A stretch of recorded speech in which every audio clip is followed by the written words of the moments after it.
Olá, comunidade querida do canal Paz e Bem, comunidade querida da Pós TV 247.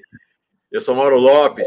Este é mais um curso Retalhos da Nossa História com o professor Pedro Lima Vasconcelos. Pedro Lima Vasconcelos. Tudo bem, Pedro? Como é que você está? Boa tarde, Mauro. Tudo bem? Boa tarde a quem nos acompanha. Vamos lá. Ao Vamos lá. encontro João Cândido e sua gente. Isso mesmo. Hoje é o Retalhos da Nossa História de número 40. 40 aulas já. Segunda aula sobre o século XX. A primeira aula foi a revolta da vacina, agora a revolta da chibata. Contra a chibata, o levante de marinheiros negros, do almirante negro, João Cândido. Essa aula vai ser muito emocionante, muito forte, podem se preparar. Segura aí, gente. Quero saudar todo mundo que chegou já para essa nossa roda de conversa, para essa aula. A Vilma Pasqualina Pedó, mandando boa tarde. O Américo Fortal, lá de Fortaleza. A Ninfa Zampronha Barreiros, mandando boa tarde dela, de Piracicaba. Minhas segundas são as melhores para aprender a história que não tive.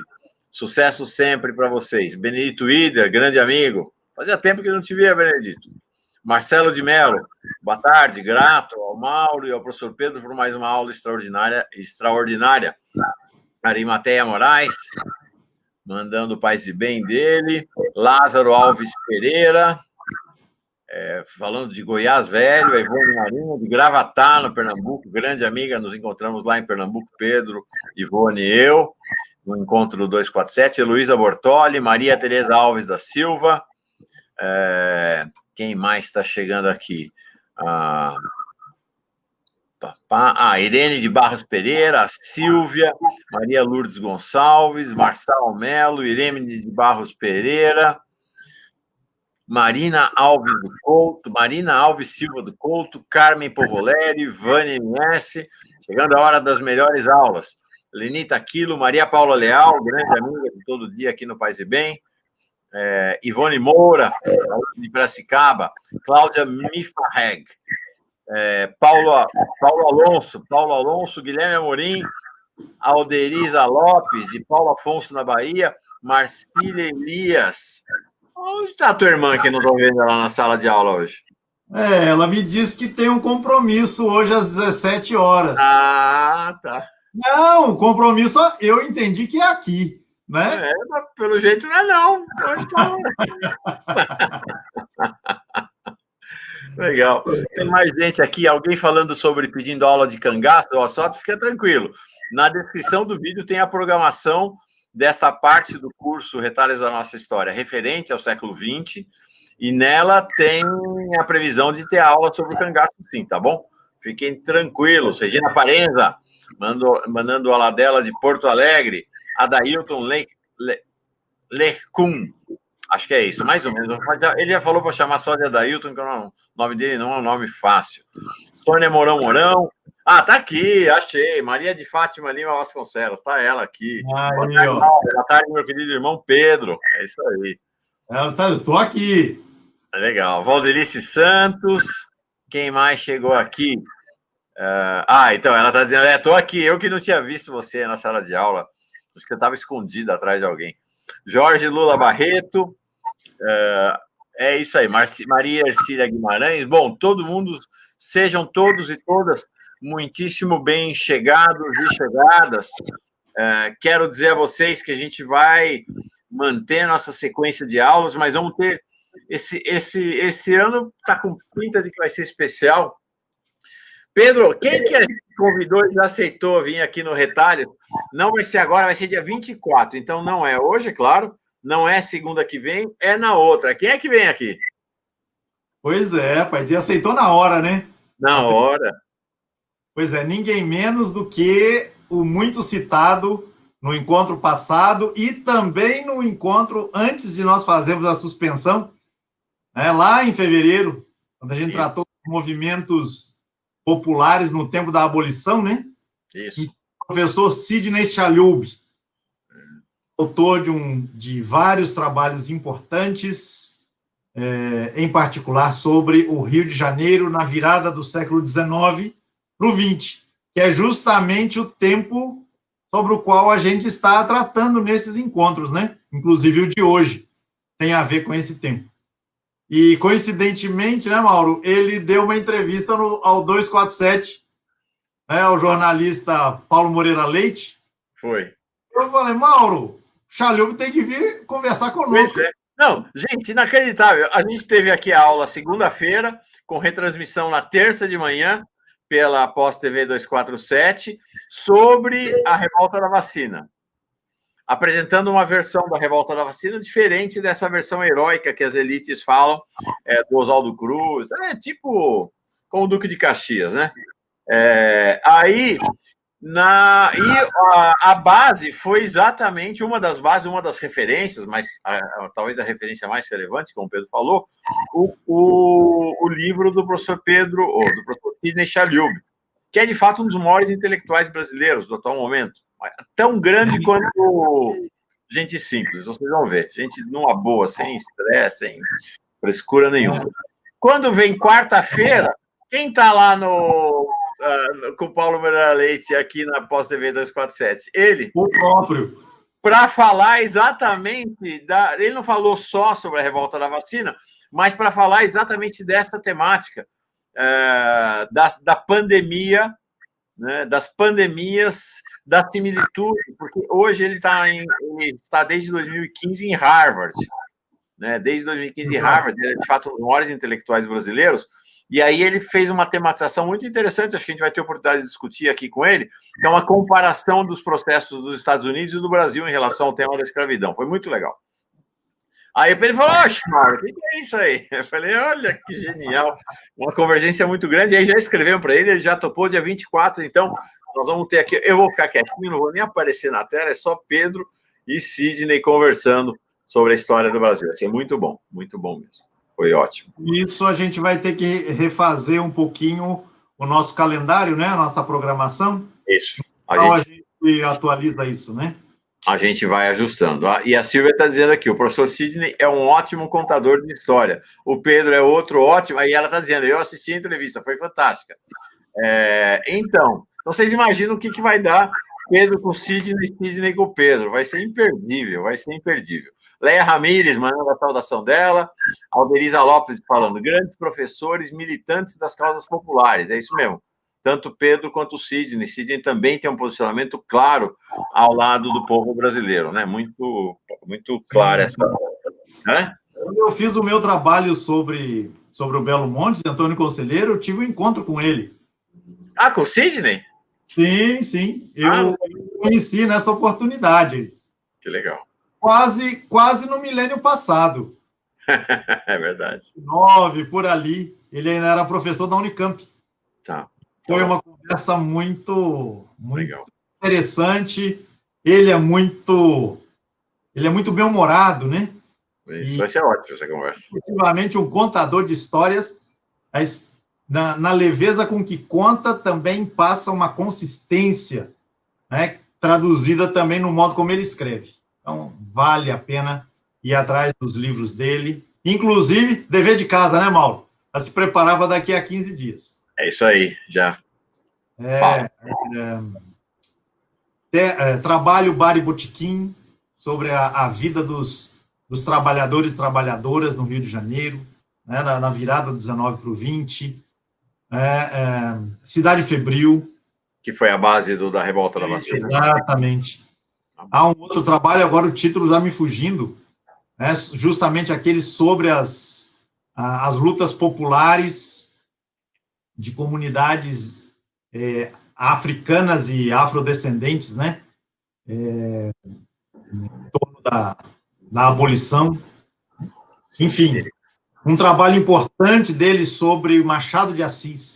Tá aqui. Machado de Assis, historiador. Aí trabalho, Lar e Botequim, como você falou, Cidade Febril, Cortiços e Epidemias na Corte Imperial, Isso. Visões da Liberdade. Visões da Liberdade, exato. Uma história das últimas décadas da escravidão no Brasil e, finalmente, a força da escravidão, ilegalidade e costume no Brasil oitocentista. São esses os livros do professor Sidney, que estará aqui com o professor Pedro. Vai ser uma maravilha.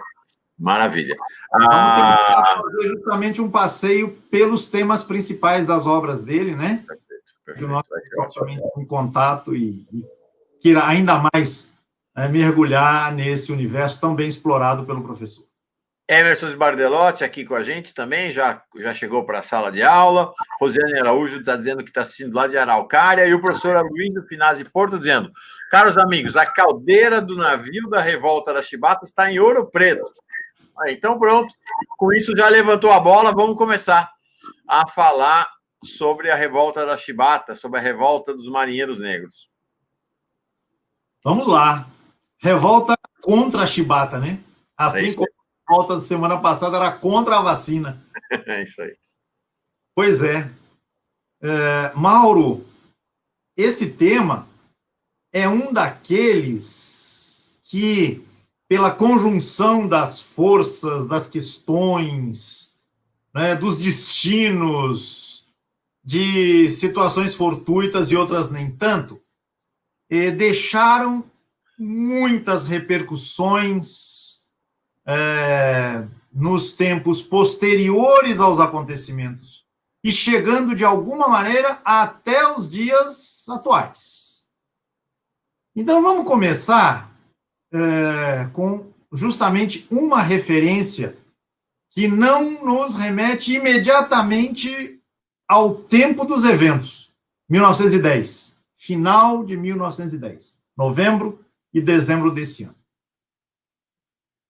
Vamos pensar em alguma coisa que estava acontecendo há uns 60 anos atrás. Ou seja, nós estamos há quase 110 anos da chamada Revolta da Chibata.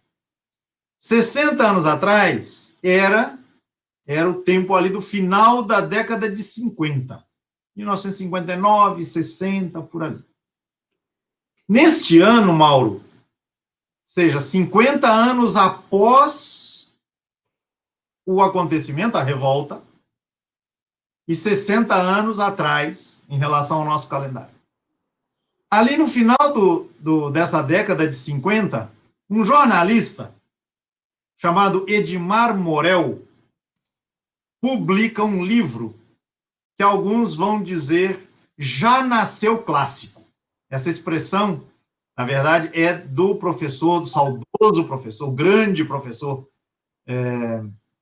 de literatura, da literatura brasileira, que foi o professor Antônio Cândido. Ele diz, esse livro que já nasceu clássico. E o livro se chama A Revolta da Chibata. O título da obra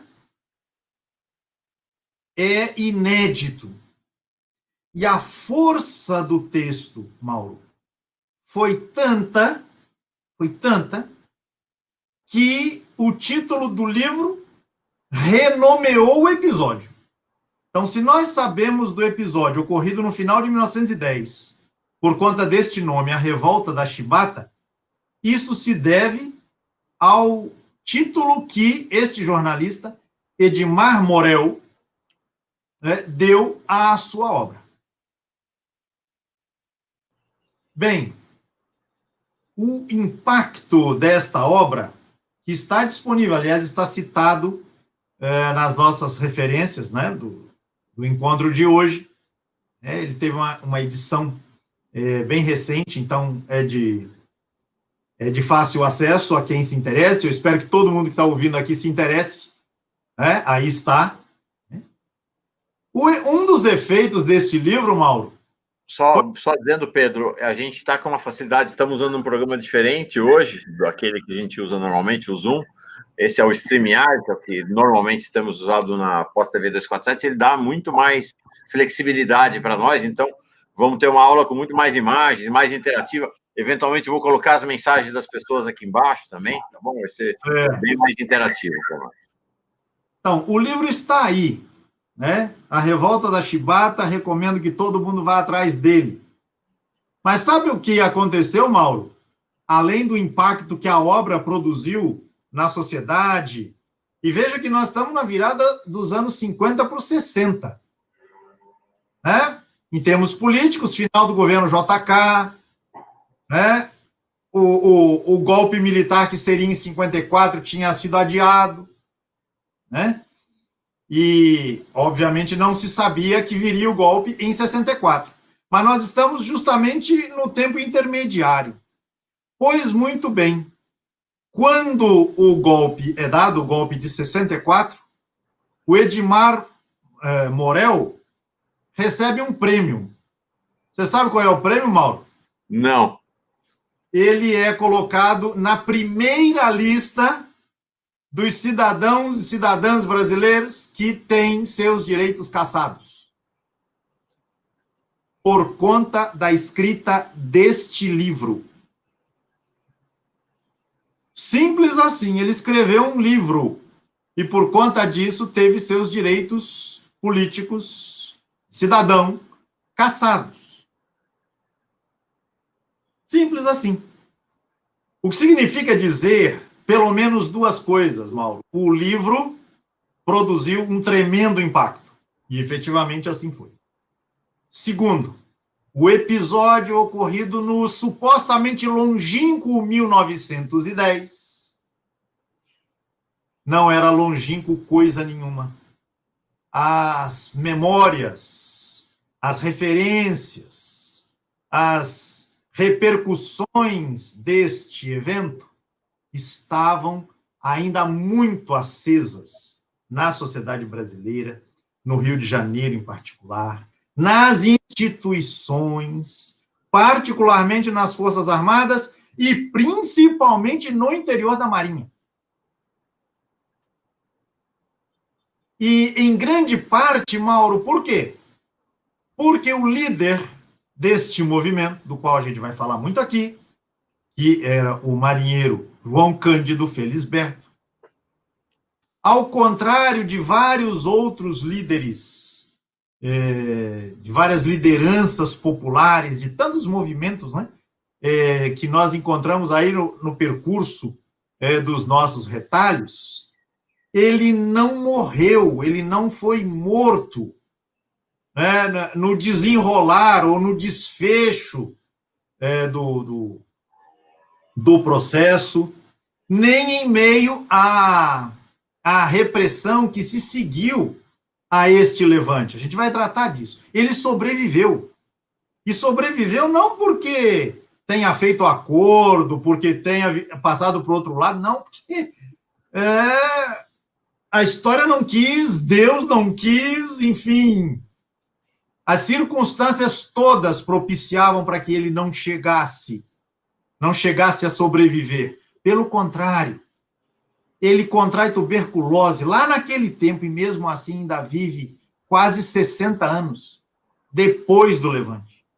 Ele morre em 1969. Eu já tinha 5 anos quando o João Cândido morreu. E aí a importância da coisa. O João Cândido, e aí a gente vê a capa de um outro material que o pessoal pode procurar na internet e vai encontrar. Um material belíssimo. É um livro fotobiográfico, preparado, Mauro, pelo neto do Edmar Morel, que é professor de História. Agora me foge o primeiro nome dele, o sobrenome é Morel. É Marco Morel. Marco Morel, pronto. A referência, Pedro, está no... A gente está muito chique com esse novo programa aqui. A referência está na nossa bibliografia.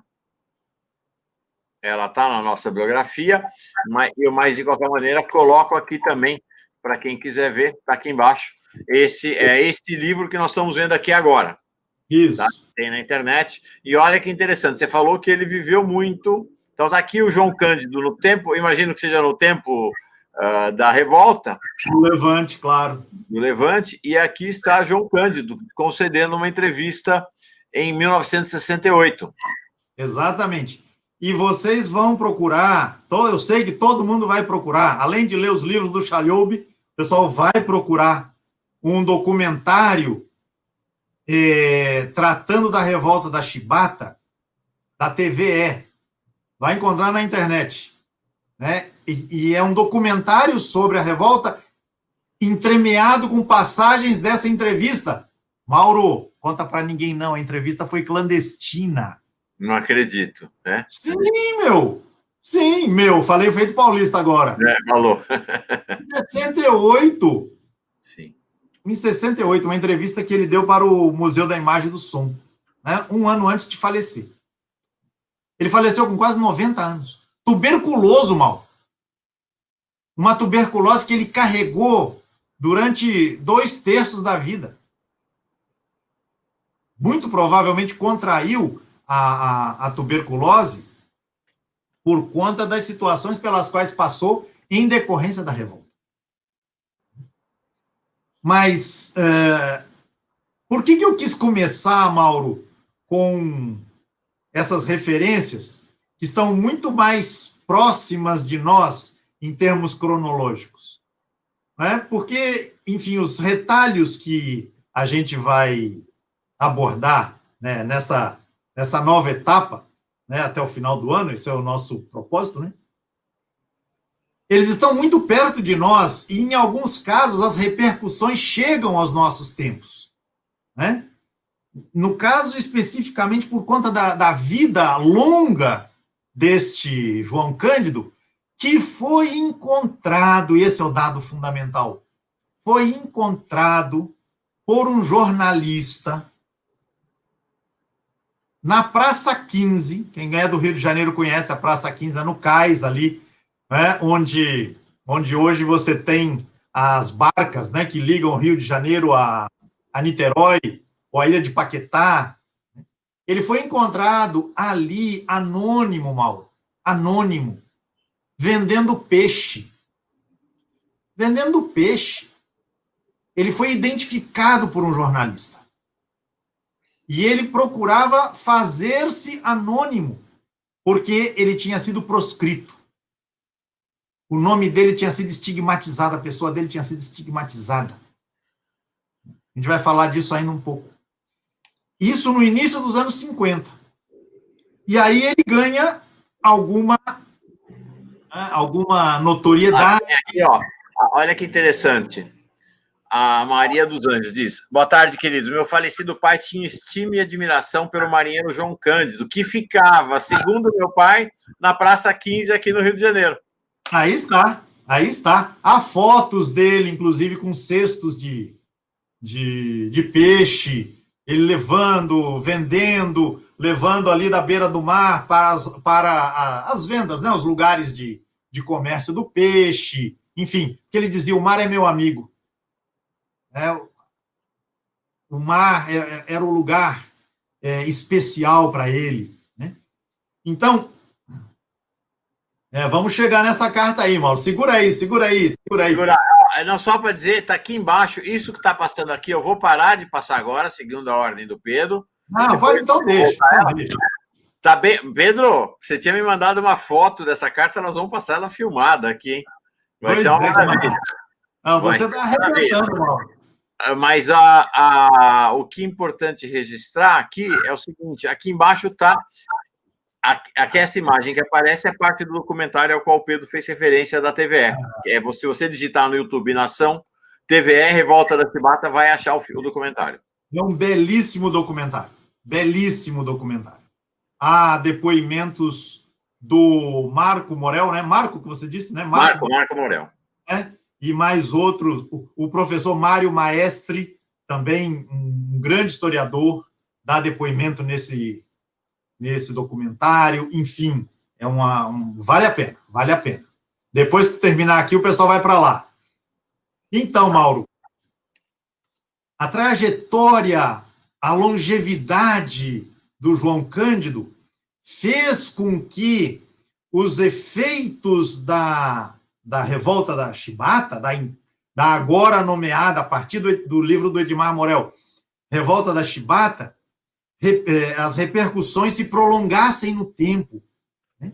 Como eu dizia, o João Cândido ficou estigmatizado, ele procurava emprego e a Marinha dava um jeito de que ele fosse despedido dos empregos que ele conseguia. Foi uma perseguição que ele sofreu, né, ao longo da vida.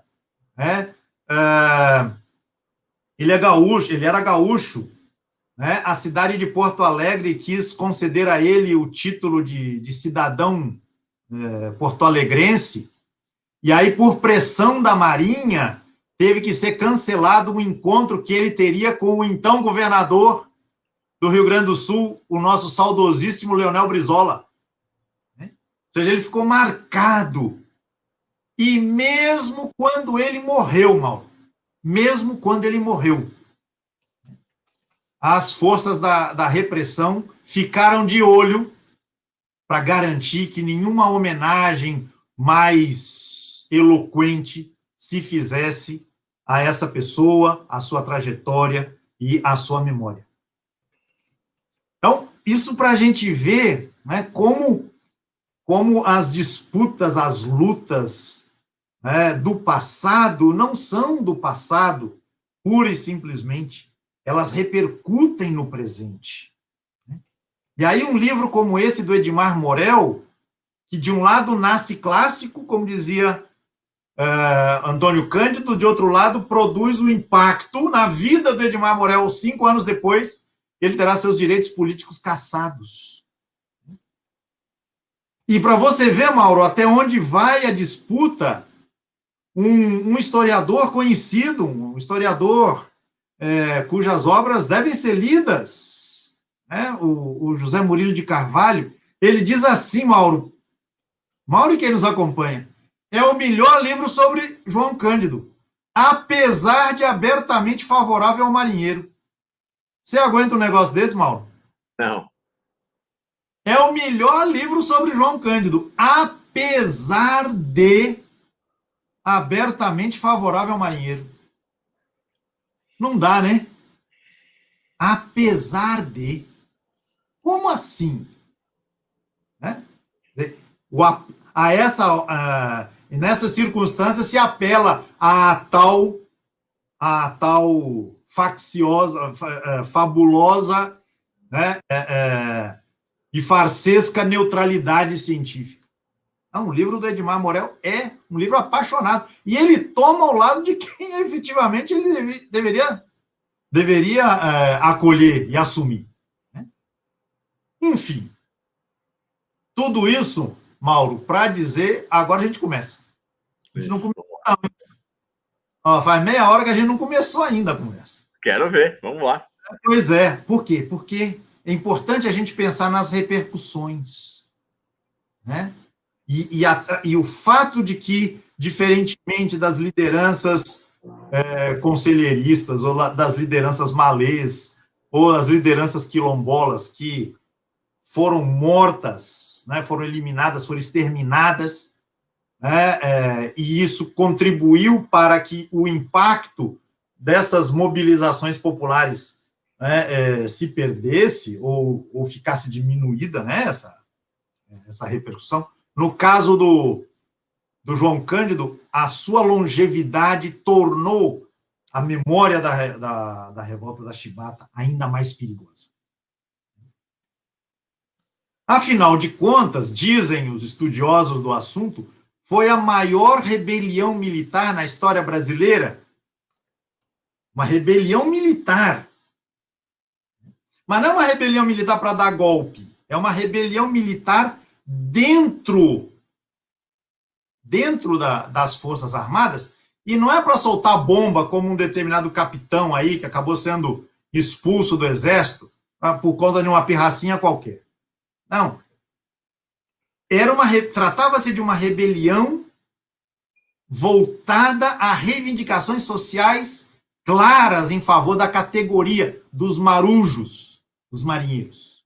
Então, contra os maus tratos. E a Chibata tem a ver justamente com isso. Contra os baixos salários, muitas vezes pagos com atraso. Contra jornadas infames de trabalho, condições precárias de trabalho. Contra a má alimentação, né? A alimentação que era servida nos navios, nos espaços em que os marinheiros transitavam.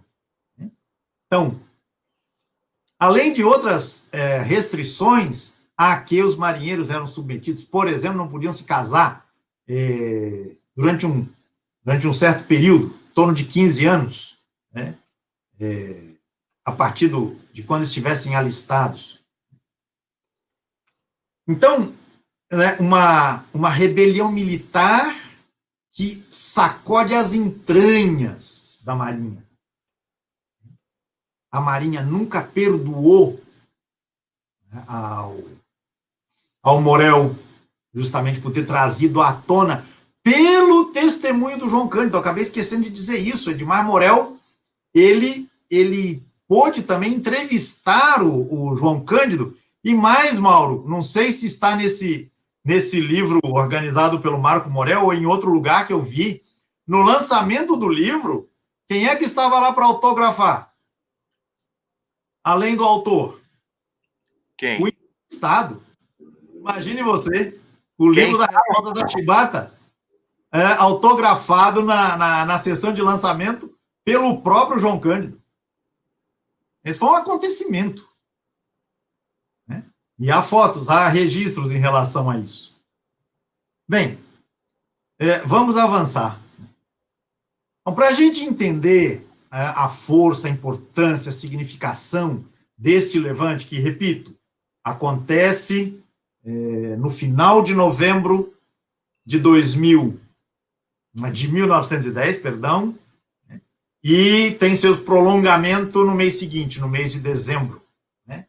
E outras repercussões, né, obviamente, vão atingir João Cândido e outros colegas seus, companheiros seus, né, entrando o ano de 1911, e assim por diante. Aí está, não é uma das fotos do livro, exatamente. Do livro, e ao lado o João Cândido autografando. Aqui o João Cândido autografando, e essa é a primeira edição do livro. Isso. Primeira edição do livro.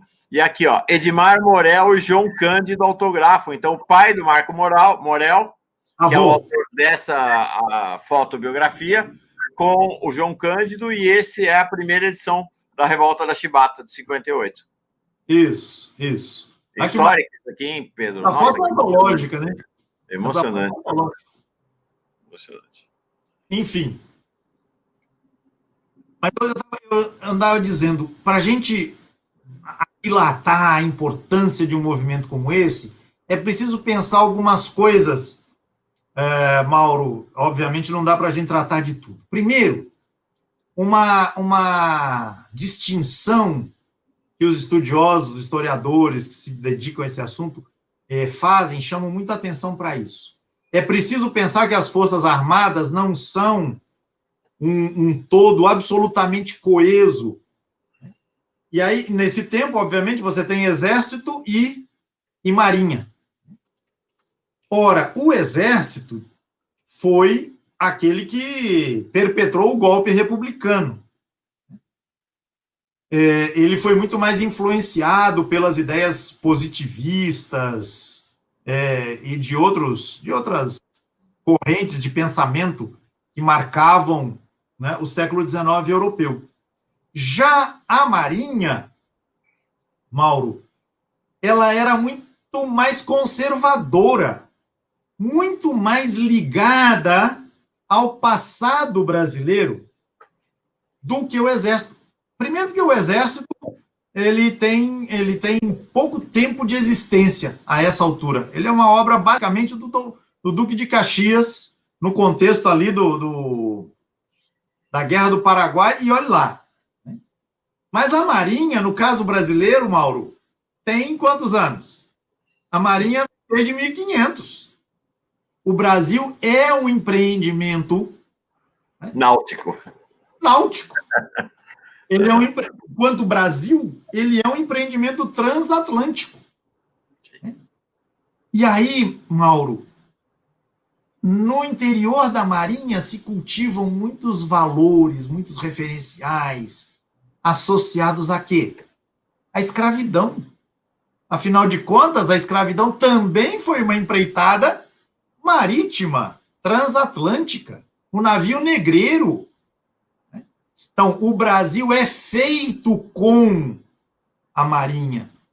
E a atividade marítima principal, né, e que vai ser feita de maneira frenética ao longo de 400 anos de história, é fundamentalmente a do tráfico dos escravos e, obviamente, né, levar as riquezas brasileiras, né, para a Europa.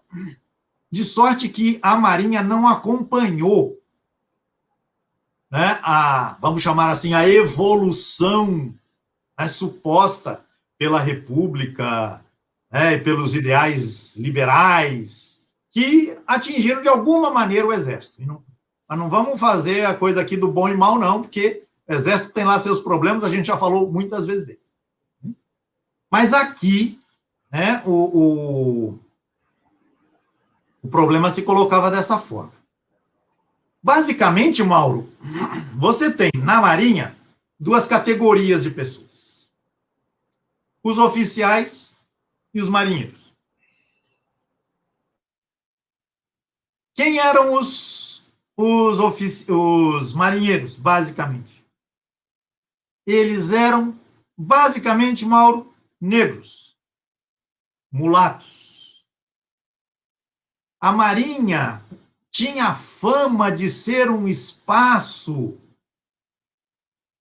de disciplina, de colocar ordem, de botar pessoas criminosas, indolentes, vagabundas, perigosas, colocá-las no prumo.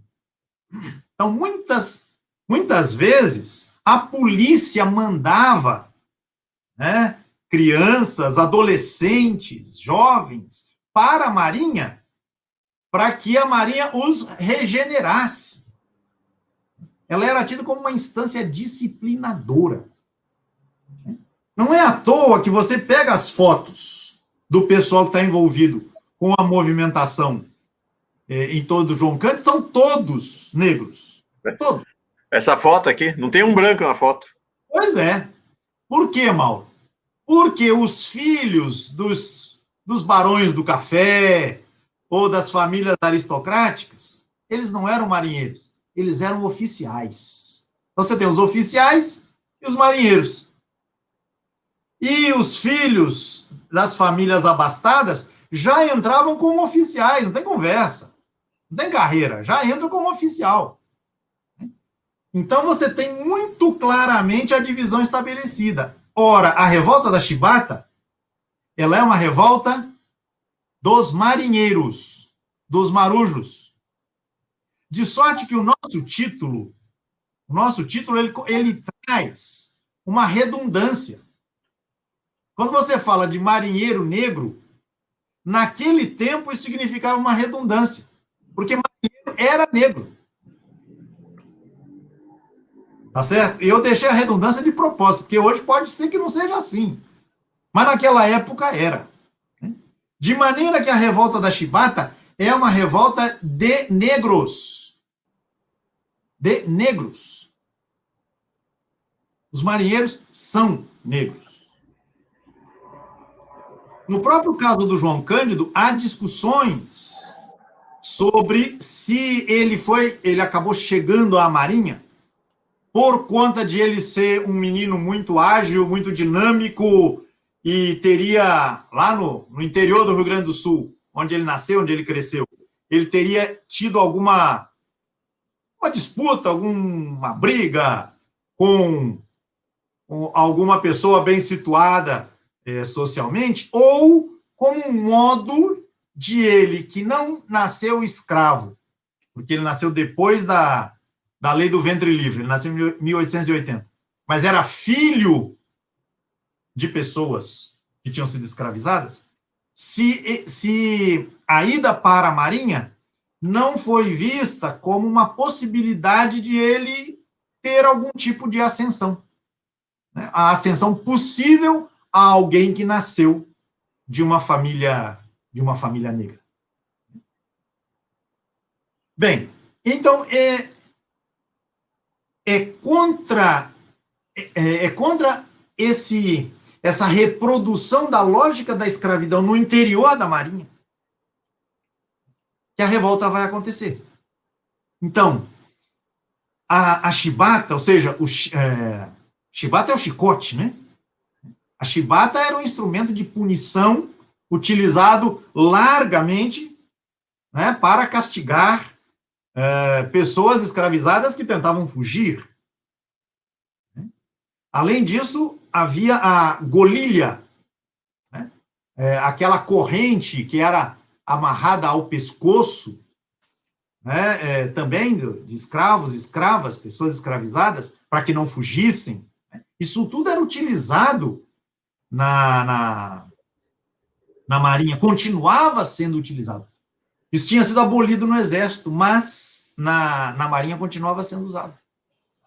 Ou seja, a herança escravista perdurava, né, no universo da Marinha. Por quê? Porque a Marinha encarnava ainda, né, essa lógica. Né, Casagrande e Senzala, oficiais e marinheiros. Né? E a gente vai ver, quando chegar o momento da carta, a gente vai ver que os marinheiros rebelados têm absoluta clareza do que é que estava em jogo.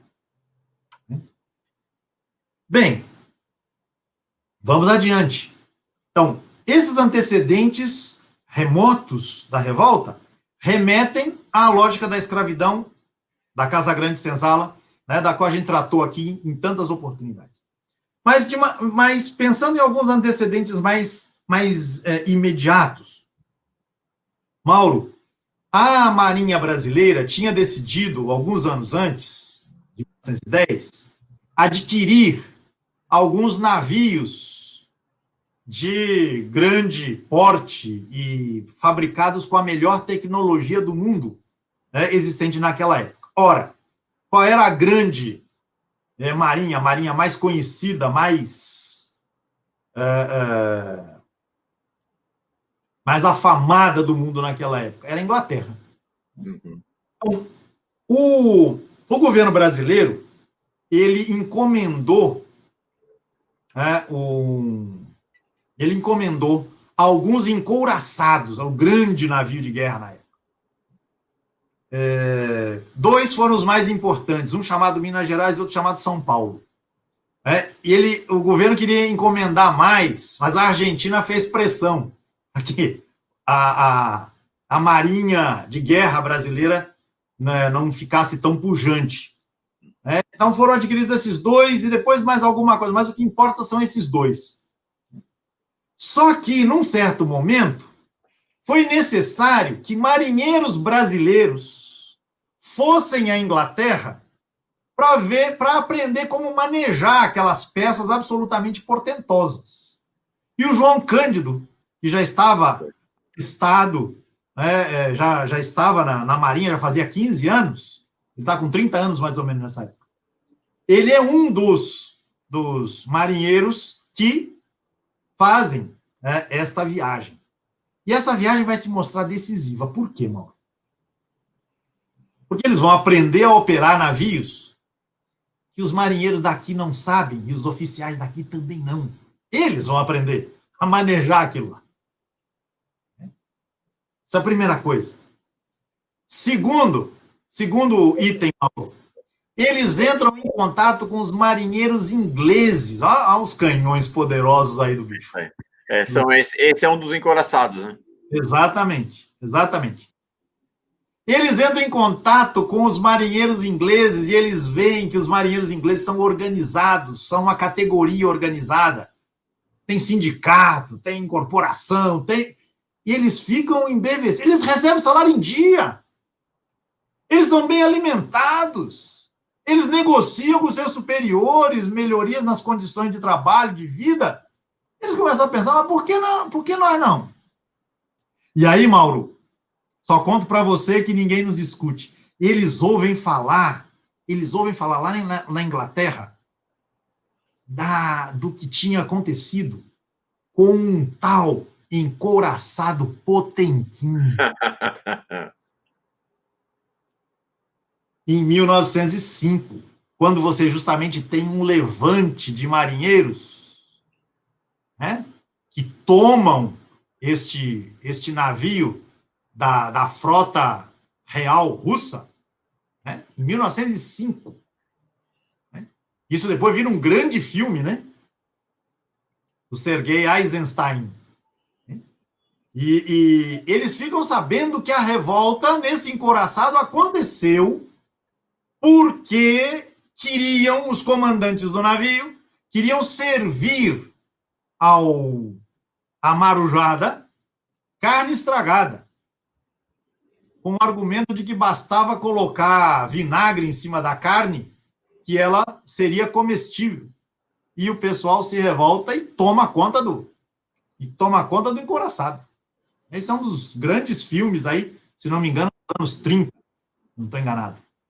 Pois e esse aqui é um cartaz que celebrava, um cartaz russo que celebrava a revolta do encouraçado Potemkin, e isso está nessa fotobiografia do Antônio Cândido, tamanha força, pujança que de fato teve na história deles, né?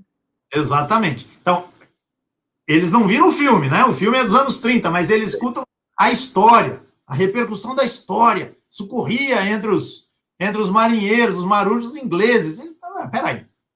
Então, desde lá, desde 1908, quando essa turma de marujos volta operando os navios para o Brasil, né, que eles começam a conspirar.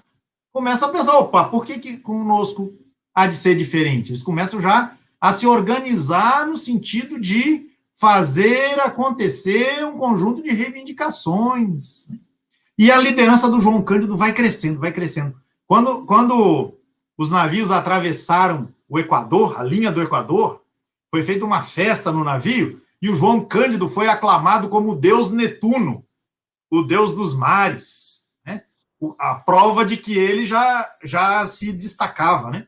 como uma liderança, né, significativa daqueles marujos. Mas eles dominam, isso é importante, eles dominam a tecnologia desses grandes navios. Pois muito bem, isso tudo vai sendo cozinhado a fogo brando, né, até 1910. A expectativa de justamente, em 1910, se fazer um movimento reivindicatório. O próprio João Cândido, no meio do ano, ele tinha ido negociar com o então presidente Nilo Peçanha, né, uma melhoria nas condições de trabalho dos marinheiros e a suspensão da chibata. E o Nilo Peçanha fingiu que ouviu, prometeu que ia mudar ali os encaminhamentos e não fez absolutamente nada. Mas aí, bem, a insatisfação só vai crescendo, né? Só vai crescendo, só vai crescendo. Toma posse, em 15 de novembro desse ano, 1910, um novo presidente, o Hermes da Fonseca. E no dia 21 de novembro, portanto, 6 dias depois, o pessoal ainda está lá no Rio de Janeiro fazendo as festas, né, pela tomada de posse do novo governo, etc., etc., acontece um chicoteamento de um marinheiro, Mauro. Um marinheiro chamado Marcelino Menezes. O motivo do chicoteamento não se sabe direito. E o chicoteamento aconteceu no navio Minas Gerais, um daqueles dois aos quais eu fiz referência. Mauro, a chibatada continuava sendo aplicada, como eu já disse, por conta de um decreto que permitia à Marinha, né, praticar, né, utilizar esse instrumento de punição e de castigo. E o decreto de 1890 previa o seguinte: para faltas leves, prisão e ferro na solitária a pão e água. Faltas leves repetidas, idem por 6 dias. Faltas graves, 25 chibatadas. Sabe quantas chibatadas o Marcelino Menezes recebeu? Adivinha? 250. Nossa. 250. Nossa. 250 chibatadas? É. E a lei permitia apenas 25. Nota de rodapé. Uma das lideranças do movimento Malê recebeu 2.500 chibatadas. Nossa Senhora. Múltiplos de 25, né? Vai botando zero depois do 25. Fechei o rodapé, volto para cá. Causa do castigo. Não se sabe direito. Ou o Marcelino teria tentado entrar no navio com uma garrafa de cachaça ou, possível que tenham sido as duas coisas, ou ele, o militar que o censurou, que proibiu que ele entrasse com a garrafa de cachaça, o Marcelino o agrediu porque já estaria bêbado. Uma das duas coisas, ou as duas em conjunto. Por conta disso, o comandante do navio ordena 250 chibatadas. Os marujos assistem àquilo, aterrorizados, imaginando que em algum momento o comandante fosse mandar parar. Não se sabia até onde iriam as chibatadas. Pois as chibatadas foram se sucedendo. 250. Nossa Senhora. Sem parar. O João Cândido vai dizer depois, ele era amigo da chibata. O comandante, agora me foge o nome dele. Era amigo da chibata. Aí o pessoal não perde mais tempo. A estoura aí. No dia 22, né, 21 para 22. Por quê? Porque você vai ter conflitos, choques dentro do navio. Né? Os marinheiros e oficiais se atracam. E, nesse meio tempo, o próprio comandante do navio acaba morrendo.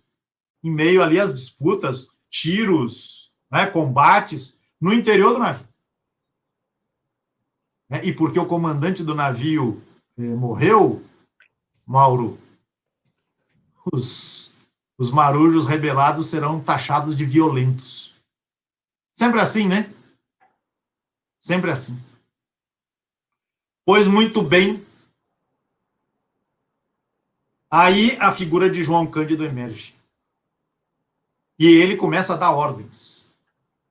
Ele sabe manejar os instrumentos do navio. E ele ordena que seja dado um tiro de canhão na direção da cidade do Rio de Janeiro. Os navios estão, né, ali atracados, né, estão na Baía de Guanabara. E ele ordena que seja dado um tiro de canhão para avisar a cidade que tem problema aí para resolver. Tem problema para resolver. Lembrando que a cidade estava fazendo festa pela posse, né? Quando a gente diz a cidade está fazendo, a elite está fazendo festa por conta da posse do novo presidente da República. Esse tiro de canhão, ele é um aviso, ele é um alerta, ele é uma ameaça, claro, e é uma convocação dos demais navios para que se juntem. No fim das contas, a gente vai ter, dos marinheiros rebelados, Mauro, mais de 2.000 marinheiros. O negócio tinha muitas proporções, afinal de contas, esse sentimento de rebeldia vinha sendo alimentado desde os tempos em que esse pessoal estava na Inglaterra e de lá veio com essas novidades que encontraram lá e com os ideais libertários cada vez mais à flor da pele. Ao mesmo tempo, né, o João Cândido, com a turma dele, né, elabora uma carta. E agora, Mauro, se você puder mostrar a carta, o pessoal vê que beleza de imagem. Vou passar o filme, tá? Acho que está mais bonito do que a carta, do que aquela foto. Ok. E eu vou ler dela. O que nós temos aqui, deixa eu mostrar para vocês.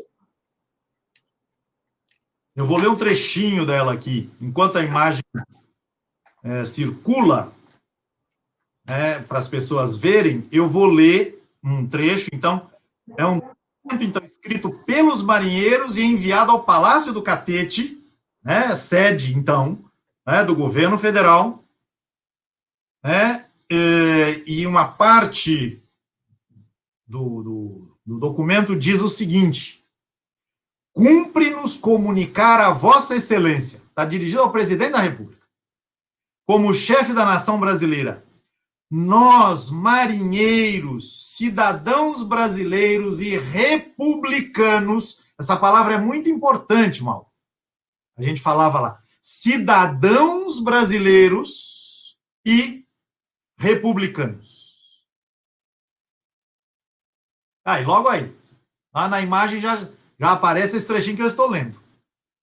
Nós, marinheiros, cidadãos brasileiros e republicanos, não podendo mais suportar a escravidão na Marinha Brasileira. Olha lá, eles têm clara a percepção de que a escravidão é uma herança anterior à República, mas está entranhada na Marinha. E eles falam como cidadãos. A República não prometia cidadania, né, a todas as pessoas? Não é isso? Republicanos, não podemos mais suportar a escravidão na Marinha Brasileira, a falta de proteção que a pátria nos dá. Proteção essa que até então não nos chegou. Rompemos o negro véu que nos cobria aos olhos do patriótico e enganado povo. E agora eles sobem o tom. Achando-se todos os navios em nosso poder, mandamos esta honrada mensagem para que Vossa Excelência faça aos marinheiros brasileiros possuirmos os direitos sagrados que as leis da República nos facultam, acabando com a desordem e nos dando outros gozos que venham engrandecer a Marinha Brasileira. Note, Mauro, quem nos acompanha, que eles falam de desordem, só que desordem no que vem do lugar de fala deles é muito outra coisa do que a elite dominante sempre fala, né, ao se referir à ordem ou desordem. Desordem é a chibata. Desordem são os maus tratos. Desordem é trabalho forçado. Desordem é alimentação podre oferecida aos trabalhadores. Aí ele vem, a carta continua, reformar o código imoral e vergonhoso que nos rege, a fim de que desapareça a chibata, o bolo, a bolo é a palmatória, né? E outros castigos semelhantes. Aumentar o nosso soldo, educar os marinheiros que não têm competência para vestir a orgulhosa farda. Mandar pôr em vigor a tabela de serviço diário que a acompanha. Tem, Vossa Excelência, o prazo de 12 horas para mandar-nos a resposta satisfatória, sob pena de ver a pátria aniquilada. E a carta ainda termina que o emissário dessa carta possa ir e voltar em segurança. Ou seja, não estão brincando em serviço, não. E eles estão com os canhões apontados na direção do Rio de Janeiro. Eles chegam, inclusive, Mauro, a disparar alguns tiros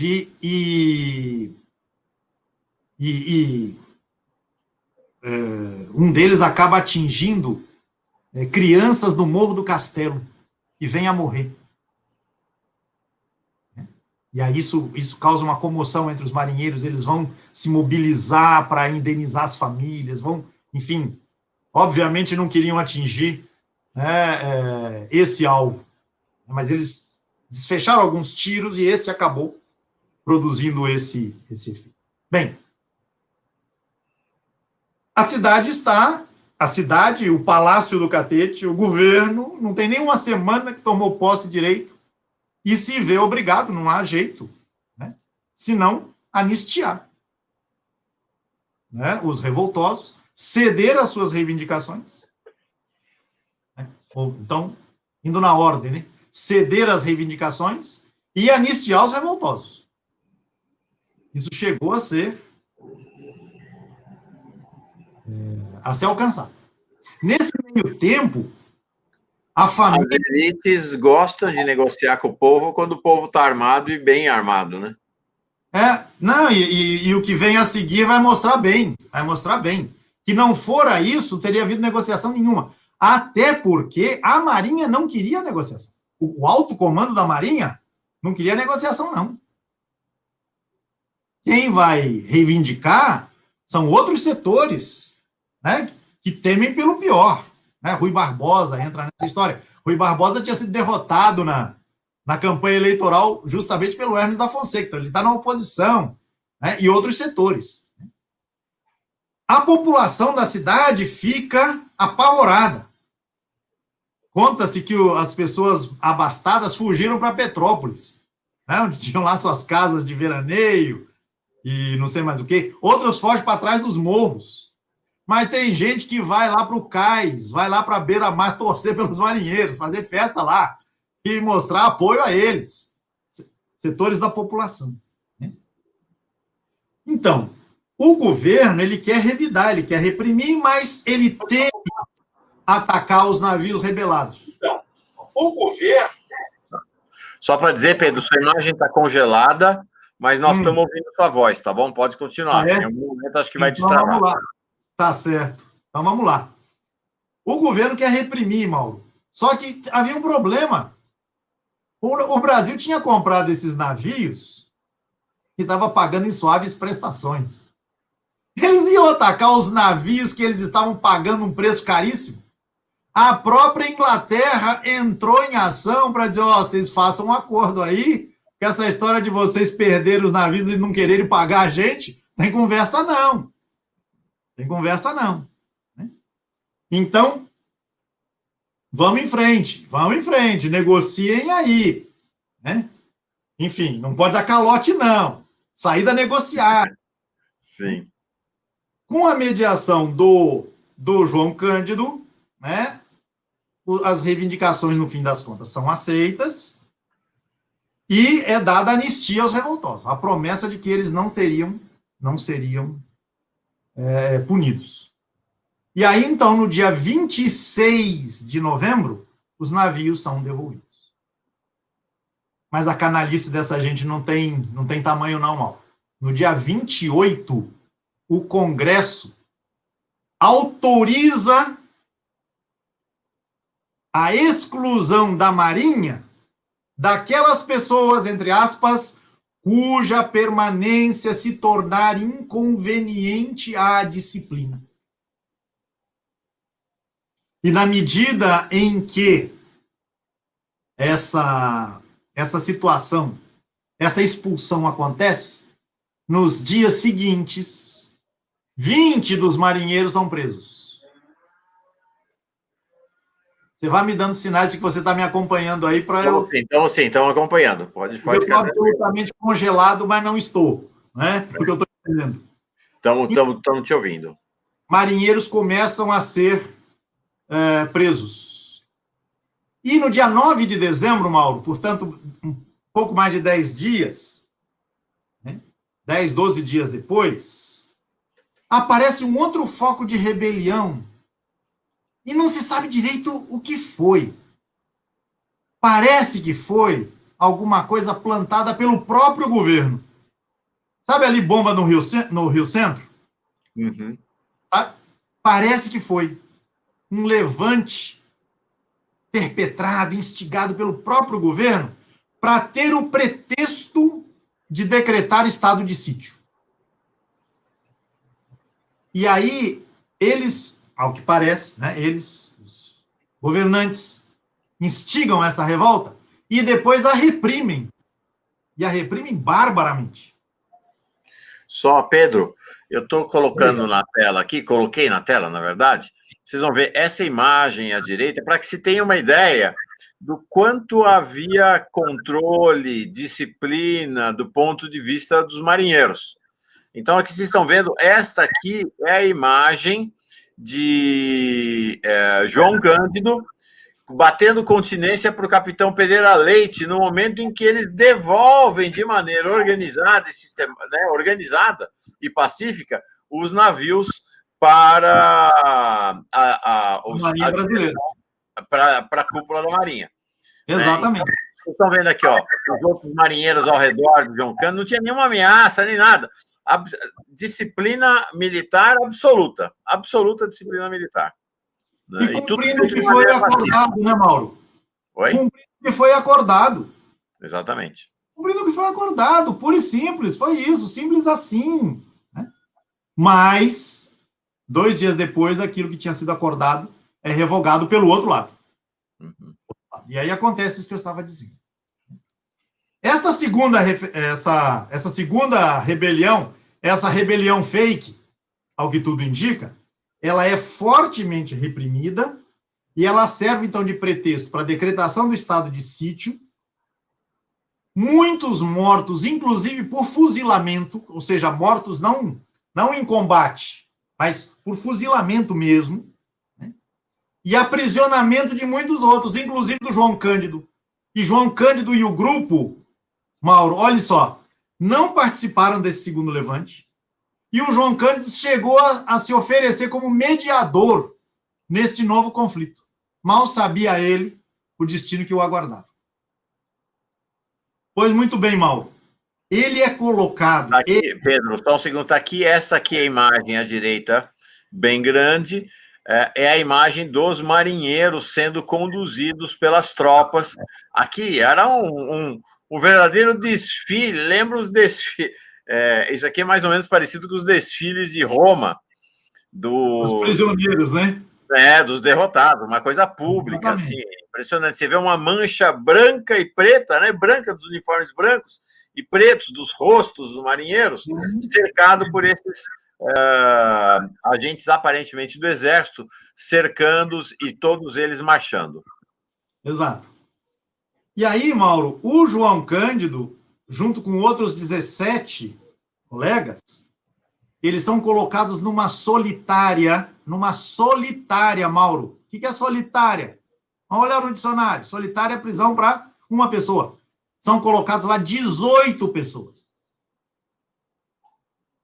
Numa solitária, diz um autor, cravada na pedra, numa pedra na Ilha das Cobras. Ilha das Cobras. Pois muito bem, eu continuo congelado, mas continuo falando, né? Continua falando, e está aqui, estou colocando a imagem agora, Pedro. Diga. Uma imagem que ficou muito famosa na época, que é a imagem exatamente da prisão do Antônio Cândido. Essa imagem aqui à direita, e o comentário que se fez, inclusive já à época, é da altivez do João Cândido, né? O que se dizia que parecia que quem estava sendo preso eram os soldados que o prendiam. Tamanha a altivez com a qual ele caminhava. Exatamente. Tá? E, Mauro, o João Cândido, ele conta para o Edmar Morel alguns detalhes dessa solitária de 18 pessoas. Diz assim, a prisão era pequena, ele dizendo para o Edmar Morel, a prisão era pequena e minava água por todos os lados. A pretexto de desinfetar o cubículo, jogaram água com bastante cal. Havia um declive e o líquido no fundo da masmorra se evaporou, ficando a cal. A princípio, ficamos quietos para não provocar poeira. Pensamos resistir os 6 dias de solitária. Lembra lá que a punição era de 6 dias? Né? A gente leu lá, o decreto previa isso. Né? Pensamos resistir os 6 dias de solitária com pão e água. Mas o calor, ao cair das 10 horas, era sufocante. Gritamos. As nossas súplicas foram abafadas pelo rufar dos tambores. Tentamos arrebentar a grade. O esforço foi gigantesco. Nuvens de cal se desprendiam do chão e invadiam nossos pulmões, sufocando-nos. A escuridão tremenda. A única luz era um candeeiro a querosene. Os gemidos foram diminuindo até que caiu o silêncio naquele inferno, onde o governo federal, em quem confiamos cegamente, jogou 18 brasileiros com seus direitos garantidos pela Constituição e por uma lei votada pelo Congresso Nacional. Quando abriram a porta, já tinha gente podre. Nossa Senhora. Na verdade, quando foram abrir a porta da Solitária, dos 18 aprisionados, Mauro, tinham morrido 16. Nossa Senhora. Sobraram 2. E o João Cândido era um deles. Qualquer relação desta cal com a tuberculose que vem depois, né, era coincidência. E a Marinha quis obrigar o médico legista a dizer que a causa da morte destes aprisionados tinha sido insolação. Nossa. Foi preciso procurar médico que aceitasse assinar esse documento farsesco. E enquanto isso, Mauro, um cargueiro chamado Satélite rumava. Não sei se o nosso pessoal vai se lembrar no nosso encontro passado, rumava para onde? Rumava para a Amazônia. Lembra semana passada? Sim. O pessoal da revolta da vacina, mandado para morrer lá em meio aos seringais lá do Acre, do Amazonas? Pois é. Várias das pessoas envolvidas na revolta que tinha sido anistiada. E dessa revolta fake foram colocadas neste cargueiro. E aí o governo aproveitou para fazer uma limpa na cidade.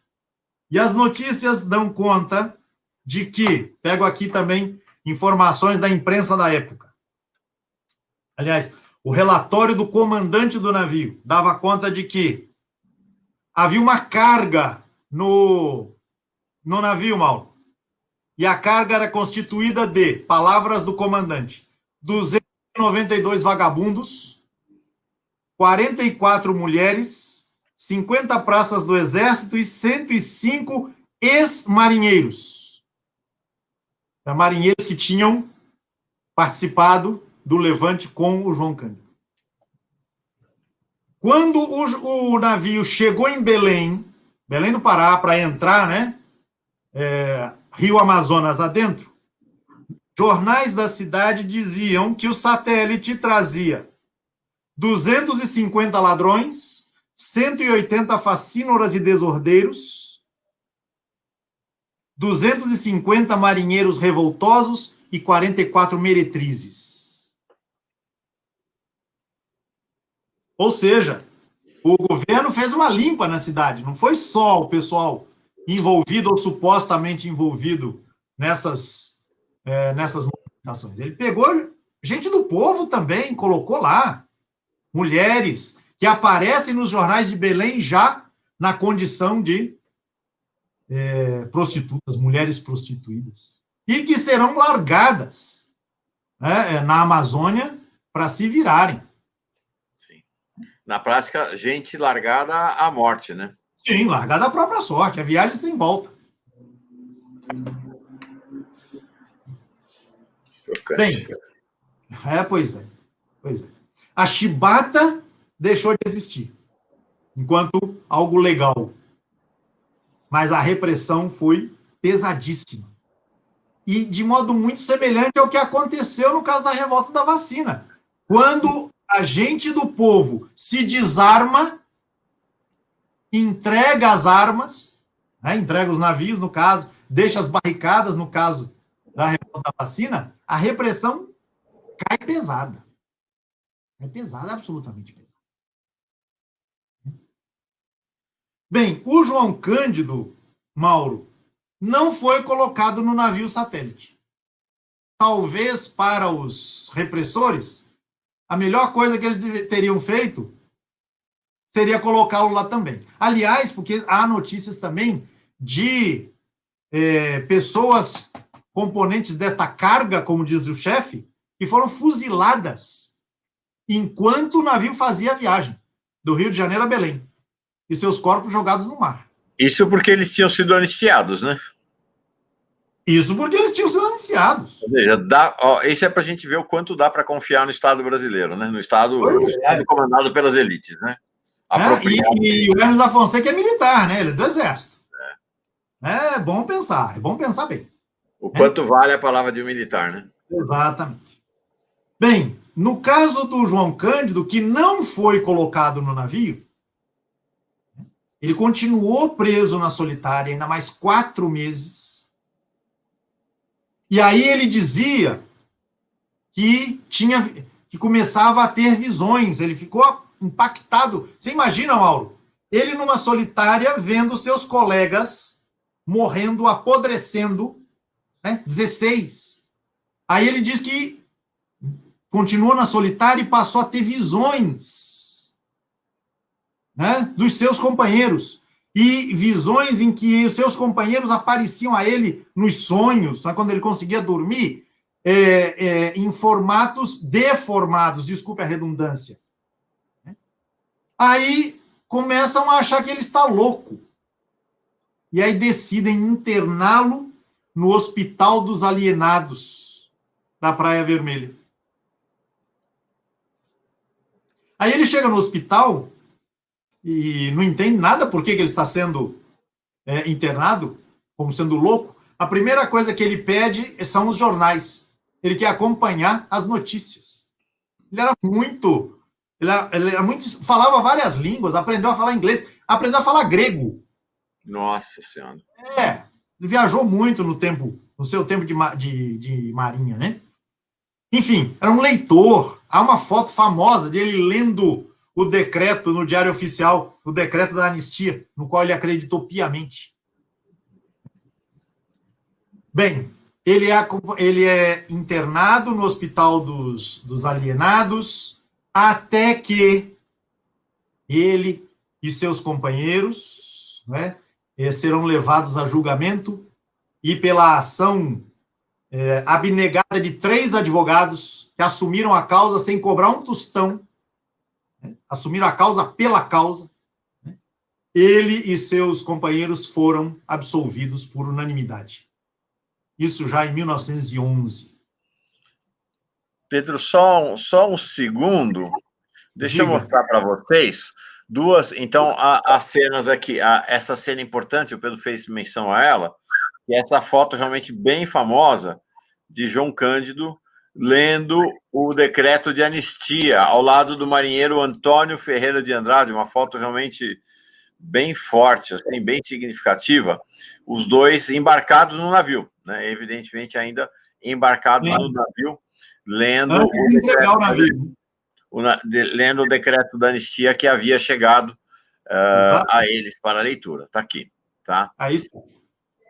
Essa é a cena daí. E você consegue ver daí, Pedro, o que eu estou mostrando?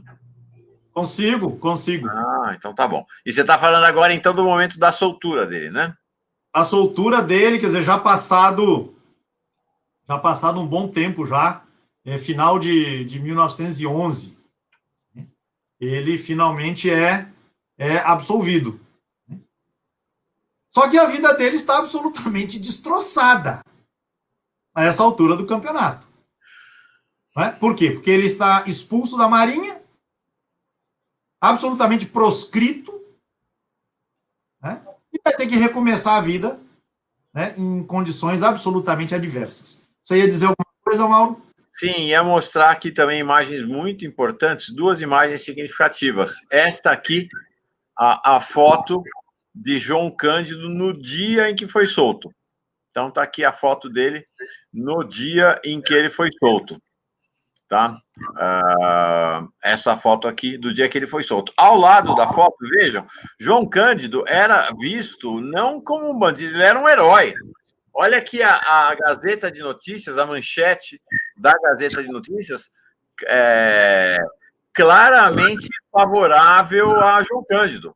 Uhum. Então, legal. João Cândido é, enfim, solto. O marinheiro esteve no cárcere até o dia da anistia.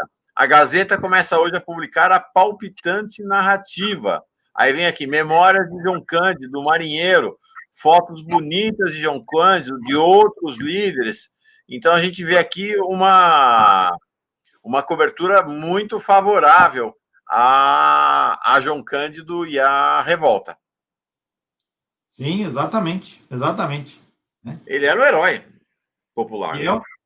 E há um reconhecimento de que ele com o grupo, né, mas sob sua liderança, né, se tinha dado um passo fundamental no reconhecimento da dignidade básica das pessoas. Ou seja, a escravidão, ou práticas típicas da escravidão, só serão extintas no âmbito da Marinha a partir do Levante, né, que ele conduziu. Mas a vida dele estava comprometida para sempre.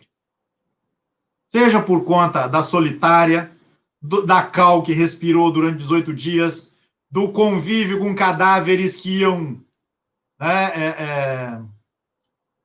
apodrecendo diante dele, colados a ele, né?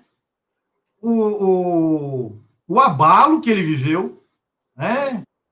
A internação dele como louco. Aí o diretor do hospital, a uma certa altura, manda o João Cândido embora, dizendo, mas que louco é esse que pede todo dia o jornal para ler? Aí ele volta para a cadeia até ser definitivamente absolvido, como a gente estava dizendo. Né? Mas a partir daí ele vai ter que retomar a vida como uma figura carimbada. Carimbada. A vida familiar dele terá muitos lances doloridos, sofridos. Ele vai buscar emprego, ele foi expulso da Marinha, obviamente, né? E ele vai buscar emprego em quê? Naquilo que ele sabe fazer. O que ele sabe fazer? Ele sabe navegar, ele sabe operar navio. Só que ele não pode mais ir para a Marinha, então ele vai buscar trabalho na Marinha Mercante, em navios comerciais, ou em navios de passageiros.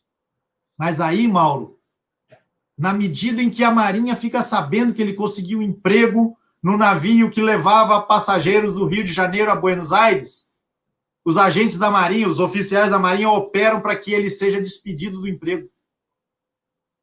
Isso aconteceu, não foi nenhuma, nem duas, nem três vezes, foram várias vezes. Até que ele se deu conta de que ele não ia mais poder trabalhar em navios. Aqui uma imagem forte, Pedro. Uma foto de João Cândido, então, já depois, já livre, e um trecho do depoimento dele ao Museu da Imagem do Som. A foto é pungente, né? A foto realmente é pungente, essa foto de João Cândido aqui. Deixa eu ver até se eu consigo ampliar um pouco mais. Sim, tá aqui, ampliei um pouquinho mais. E diz aqui o texto do depoimento dele ao Museu da Imagem do Som. E daí para cá caí na penúria, no ódio. Passei a viver na vida civil, muito perseguido pela Marinha. Pois é. Ele não consegue mais fazer o que sabe fazer, e sabe fazer tão bem, né? Que é operar navios, né? Tantas competências nesse campo que ele tem. E aí ele vai atuar, ele vai buscar cada vez mais o anonimato para conseguir sobreviver. E sobreviver como? Sobreviver ou em trabalhos ali junto com estivadores, ou vendendo peixe. Ali, conduzindo cestos de peixe, dos barcos que chegavam para as vendas, né, os espaços ali de comércio de peixe, ali na Praça 15. Estou mostrando exatamente essas imagens aqui, Pedro. Então, aqui à esquerda, ele, né, tendo um balaio de cestos, um balaio com peixes nas mãos. Isso. E aqui à direita, aos 77 anos, uma foto dele lá no mercado do peixe. Exatamente. 77 anos, para quem nasceu em 1880, 73, nós estamos em meados da década de 50. É isso aí, 1957. Pois é. E aí é muito interessante essa foto que eu estou mostrando para vocês aqui, vou ampliar ainda, para vocês verem a pujança desse homem, né? A nobreza. Ao lado dele estão dois fiscais da vigilância sanitária. O que eles queriam? Queriam tirar uma foto ao lado de João Cândido. Sim, porque desde 53, Mauro, quando ele foi encontrado pelo primeiro jornalista, ele começa a ser, assim, com muito cuidado, ele teme muito que o renome que ele venha a ganhar traga prejuízos a ele, mas de maneira muito cautelosa, ele vai voltando a permitir que o seu passado venha à tona, né? Na medida em que pessoas simpáticas àquilo que ele representa se aproximam dele, não querem tirar foto com ele, né? Então ele começa a ter um reconhecimento, né? E esse reconhecimento vai crescendo e explode, né? Tem o seu ponto alto justamente no lançamento do livro do Edmar Morel, né? Que vai ser um ano depois, né? 1 ou 2 Sim. anos depois dessa foto que você acabou de mostrar aí para nós, né? Mais 2 fotos importantes aqui. Esta foto, deixa eu abrir para vocês aqui. Esta foto à esquerda, é a única foto aqui da imagem que estou mostrando para vocês, é João Cândido. Deixa eu aumentar até um pouquinho mais. Então tá aqui. João Cândido, ao lado da terceira esposa dele, Ana do Nascimento, que foi a mais longo casamento dele. E ele ajudou ela a criar os filhos dos casamentos, anteriores. Foi, exatamente. E aqui do lado, olha que imagem bonita, um homem lindo, lindo, João Cândido, muito bonito. Olha que foto bonita dele. Sim. Né? Foto bonita dele, ó, da agência JB, agência do Jornal Brasil. Então já estamos falando aí de meados dos anos... Final dos anos 50, né? Final dos anos 50. E mesmo em 68, quando ele dá a entrevista a qual a gente já fez menção, ele ainda está muito, muito vistoso, ele era muito alto, né? E ele teve o porte até o fim da vida. Até o fim da vida. Outra foto aqui maravilhosa dele, olha aqui. Linda foto, que homem lindo. Homem muito bonito mesmo. Olha aqui essa foto. É uma foto de João Cândido lendo com lampião de querosene, porque na casa dele não havia, estamos falando aí virada dos anos 50 para os anos 60, não tinha luz elétrica. Um herói do povo brasileiro vivendo na penúria, né? Vivendo realmente na penúria. Porque, no fim das contas, Mauro, ele teve a homenagem, né, eu já fiz essa menção, né, sabotada, né, como cidadão porto-alegrense, mas foi concedida a ele uma pensão, né, ele já estava com 70 e tantos anos, já quase 80, né, e lhe foi concedida uma pensão e também lhe foi construída uma casa, né, para que ele pudesse viver de maneira muito modesta, como você acabou de dizer, sem saneamento, sem eletricidade, em São João do Meriti, que é uma cidade da Baixada Fluminense, no Grande Rio, né? Grande Rio de Janeiro, área metropolitana do Rio de Janeiro. Mas ele ainda ia à Praça 15, que era o lugar dele, né? O mar é meu amigo. Aliás, se conta uma coisa muito emocionante, me foge agora a data. Quando o Minas Gerais foi aposentado, né? Ele ficou sabendo disso. Mauro, sabe o que ele fez? Tá aqui, 53, o confessor está contando essa história, eu tinha acabado de contar. Pois é. Olha aí, 53, ele tem quantos anos? Ele tem 73 anos, ele pega um caiaque e vai até o encontro do navio, a partir do qual ele tinha feito justamente o levante, e dá um beijo naquele casco, no casco daquele navio. Enfim. Ó, Pedro, vou dar mais uma imagem aqui. Realmente, essa imagem é muito, muito emocionante. Muito emocionante. Nós vimos há pouco a foto do lançamento da primeira edição do livro dele com o Morel. Desculpa. Ele está com quase 80 anos. Olha o porte desse homem. O Edmar Morel, a primeira edição. Aqui a segunda edição, já no 4º Festival do Escritor Brasileiro, ao lado do Morel. E olha que legenda, olha que coisa, é de chorar, é muito emocionante. Nesta noite, o Marujo foi cumprimentado pela nata da intelectualidade, como Jorge Amado, Clarice Lispector, Vinícius de Moraes, Rubem Braga e Manuel Bandeira, entre outros. A intelectualidade brasileira se dobrou diante de João Cândido. João Cândido. E o mérito do Edmar Morel, né, que escreveu a obra fantástica, né, que se impôs da maneira que se impôs. Mas ele vai ter esse reconhecimento, né, no fim da vida. E olha essa mensagem que você postou agora. Sim. Da Maria dos Anjos, né? Isso. Até os 12 anos, nada sabia da vida do pai. Pois é. Que tinha sido o pai dele. Bem, Mauro, eu sei que você precisa acabar. Nós precisamos acabar. Estamos no nosso horário. Agora, queria só fazer um comentário com você, Pedro. É muito impressionante,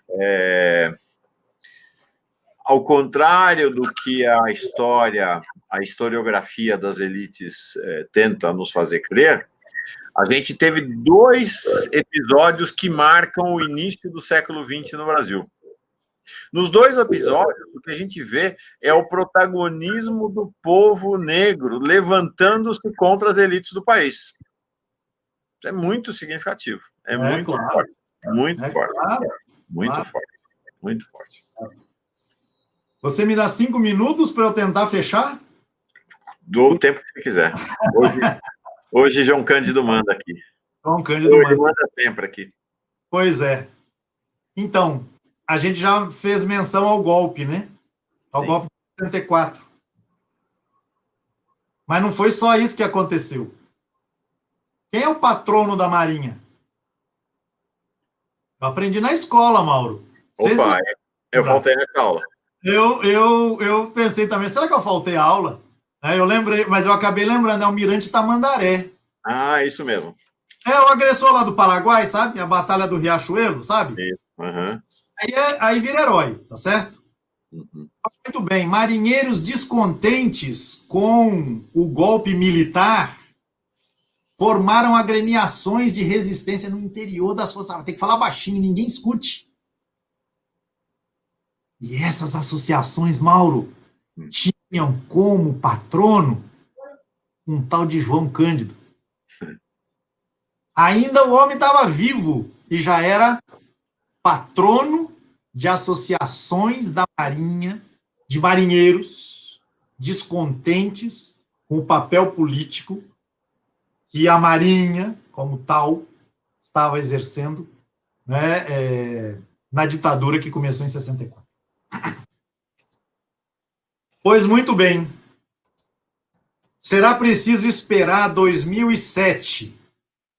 2007. Mauro, você faz ideia do que é 2007? 2007, 13 anos atrás. Uhum. 13 anos atrás. Para que marinheiros e outros grupos que cultivavam a memória do João Cândido, inclusive o Marco Morel está envolvido nisso, né, o que organizou esse belíssimo livro, do qual você trouxe aí tantas imagens para o nosso pessoal. Eles conseguiram colocar uma estátua do João Cândido nos jardins do Palácio do Catete, atual Museu da República. Palácio do Catete, que era, então, a sede do governo brasileiro, lá em 1910. Detalhe, o João Cândido está de frente para o mar e de costas para o palácio. Ele está na posição de alguém que olha para o mar, o amigo dele, e saúda os seus bravos companheiros de rebelião. Outra estátua dele está na praça... aqui a estátua a qual você está se referindo. Exatamente. Outra estátua está na Praça 15. Na Praça 15, que era o lugar em que ele viveu durante tantos anos, anônimo, né, como a gente comentou. Em 2008, Mauro, no governo de um tal, né? Tudo está acontecendo no governo de um tal Luiz Inácio Lula da Silva, você já deve ter ouvido falar dele. Uhum. O João Cândido recebe a anistia post-mortem. Porque ele tinha sido anistiado do primeiro embate. Mas ele foi envolvido como se tivesse participado do segundo. Então ele recebe uma anistia post-mortem. Mas o negócio pegou. O negócio pegou porque, por razões que certamente os documentos não contam na superfície, uma indenização que tinha sido proposta para os familiares dele e uma promoção dele post-mortem quanto à patente não foi aprovada. Mas a Petrobras, em 2010, batizou um dos seus navios construídos em estaleiro brasileiro. Sabe quando a indústria naval brasileira renasceu da cinza? Você se lembra desse momento? Sim. Pois é. Um dos navios construídos recebeu o nome de João Cândido.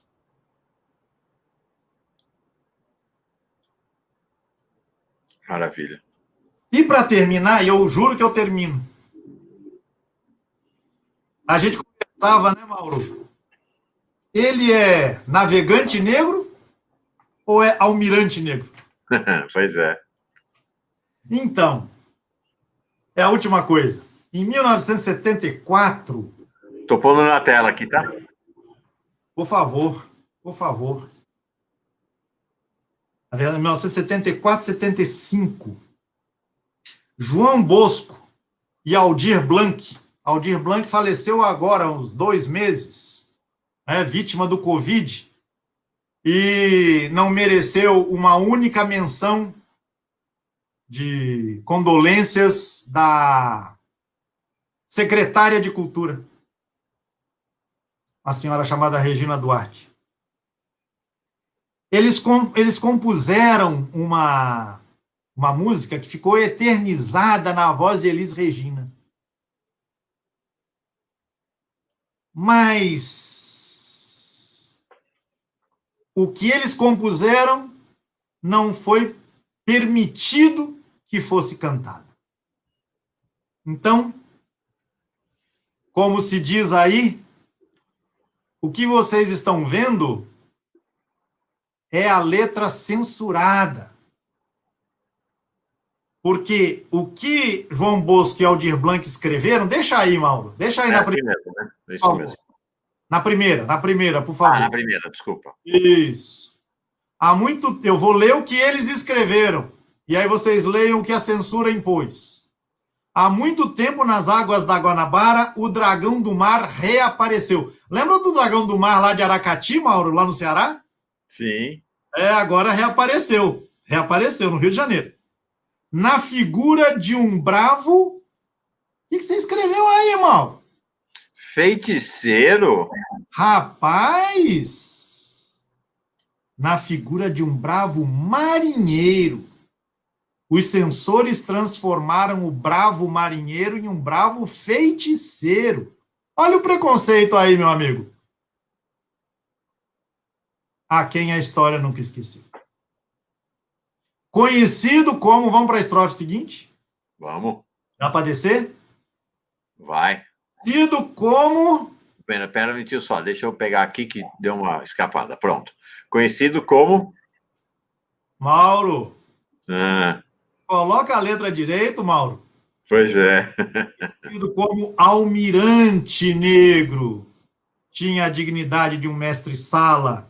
E ao acenar pelo mar, na alegria das regatas, foi saudado no porto pelas mocinhas francesas, jovens polacas e por batalhões de mulatas. Rubras cascatas jorravam das costas dos... Mauro, coloca a letra certa, meu caro. Jorravam das costas dos negros, entre cantos e chibatas, inundando o coração do pessoal do porão. Olha que traição, que violência. Não faz qualquer sentido a palavra santo aí. Aliás, faz, né? Claro que faz. Assim como transformar o marinheiro em feiticeiro. Rubras cascatas jorravam das costas dos negros, entre cantos e chibatas, inundando o coração do pessoal do porão. Que a exemplo de... Mauro, corrija aí, coloca o corretor aí. Que a exemplo do marinheiro, gritava, então. Glória aos piratas, às mulatas, às sereias. Glória à farofa, à cachaça, às baleias. Glória a todas as lutas inglórias, que através da nossa história não esquecemos jamais. Salve o Almirante Negro, que tem por monumento as pedras pisadas do cais. Bis. Esta música foi eternizada na voz de Elis Regina, mas a letra passou pelo crivo obscurantista da censura, que não aguentou, em meados dos anos 70, que João Cândido fosse chamado de almirante. 64 anos depois. As elites não perdoam. As elites não perdoam. Bom, nós estamos vendo agora, né, o que estão fazendo com o Zumbi dos Palmares.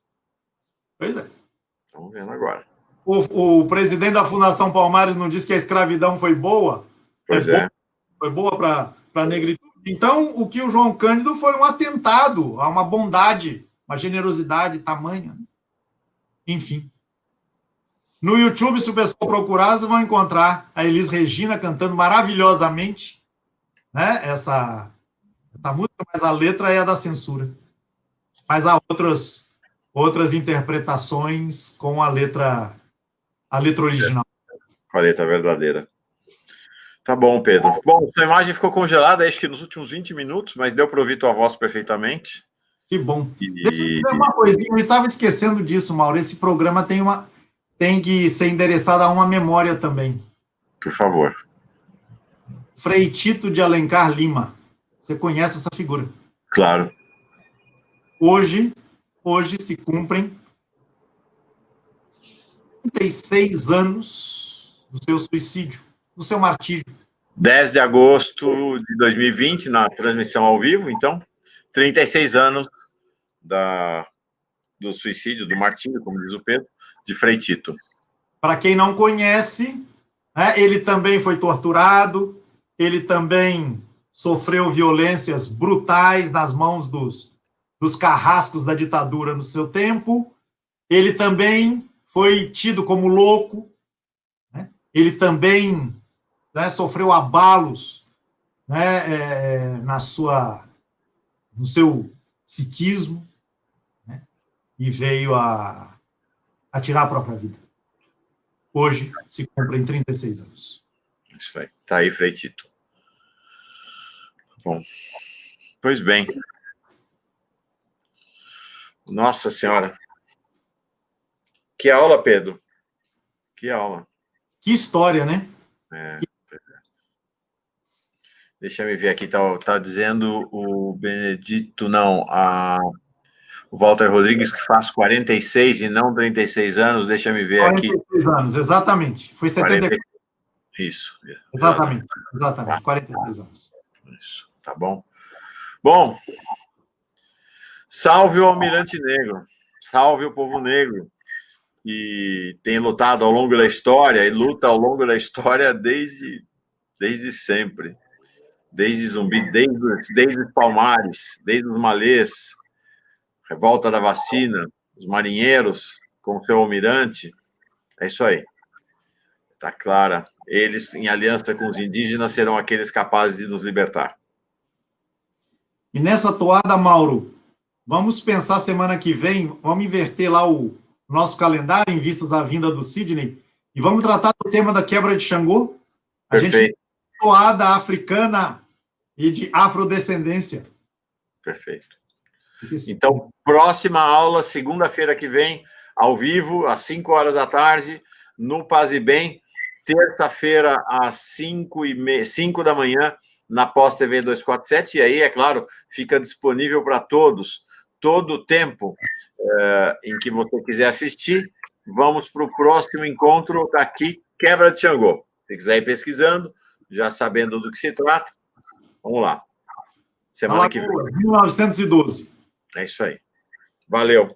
Pedro, muito obrigado. Foi fantástica a tua aula, muito emocionante. Você já tinha me avisado essa que é a aula de hoje, contra a chibata pela cidadania, o levante de marinheiros negros. Próxima aula, quebra de Xangô. Pedro, você já tinha me advertido que essa aula seria emocionante, foi mesmo. Foi uma aula, uma aula fantástica. Obrigado, Pedro. Obrigado mesmo. Eu que agradeço, Mauro, pela oportunidade de compartilhar um pouquinho do que foram marcas, impactos em mim aí nesses dias que eu andei lendo sobre esse assunto. Então, trocar ideias e, enfim, partilhar esses dados é muito bom. Então, até semana que vem, quebra de Xangô, Alagoas, 1912. É isso aí. Estaremos juntos, então, na próxima semana. Obrigado. Pedro Lima Vasconcelos, não vai dar para ver a imagem, quer dizer, dá para ver, só que a imagem dele está congelada lá na bonita biblioteca dele em Maceió, mas eu aqui que consigo gesticular, paz e bem com minha mão, endereço um paz e bem em nome do Pedro, em meu nome, para toda a comunidade 247. Paz e bem. Abraço, Mauro, abraço, comunidade, paz e bem. Falei comunidade 247, mas é claro, as duas comunidades, paz e bem, claro. 247. Valeu, Pedro. Claro. Tchau. Tchau, tchau.